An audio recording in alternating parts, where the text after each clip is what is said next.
వందే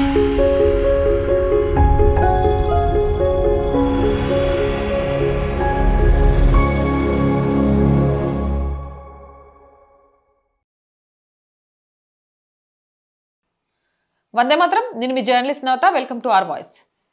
గ్రామంలో చర్చిని నిర్వహిస్తున్న చౌటుపల్లి రాంబాబు ప్రార్థనకు వచ్చే వారి కుటుంబాల్లోని అమాయకత్వాన్ని ఆసరాగా చేసుకుని ఈ ఘాతుకానికి పాల్పడ్డాడు. గత ఫిబ్రవరి 1వ తేదీన 14 ఏళ్ల బాలికపై మొదటిసారి అత్యాచారం చేశాడు నిందితుడు. ఆ తర్వాత దేవుడు శపిస్తాడని, ప్రాణాలతో ఉంచనని బెదిరింపు పలుమార్లతో లొంగదీసుకున్నాడు.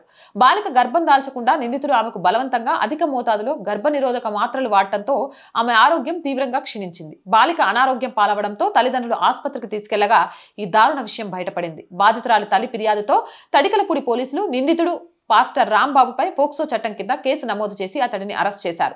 హిందూ బాలికలను, మహిళలను ప్రార్థనల పేరుతో నమ్మించి వారి అమాయకత్వాన్ని ఆసరాగా చేసుకుని క్రైస్తవ మతంలోకి మార్చే ముసుగులో కొందరు పాస్టర్లు ఇటువంటి ఘోరాలకు పాల్పడుతున్నారు. దేవుడి పేరిట భయభ్రాంతులకు గురిచేస్తూ వారి జీవితాలతో ఆడుకుంటున్నారు. ఇలాంటి వారిని ఏమాత్రం ఉపేక్షించకూడదు.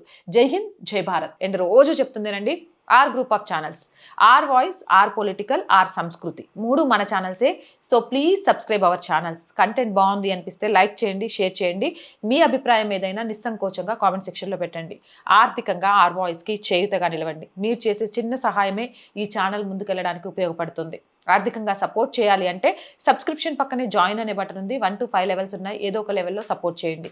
లేదా స్క్రీన్ మీద గూగుల్ పే, ఫోన్పేతో పాటు అకౌంట్ డీటెయిల్స్ ఉన్నాయి. మీకు తోచిన సహాయాన్ని అందించండి.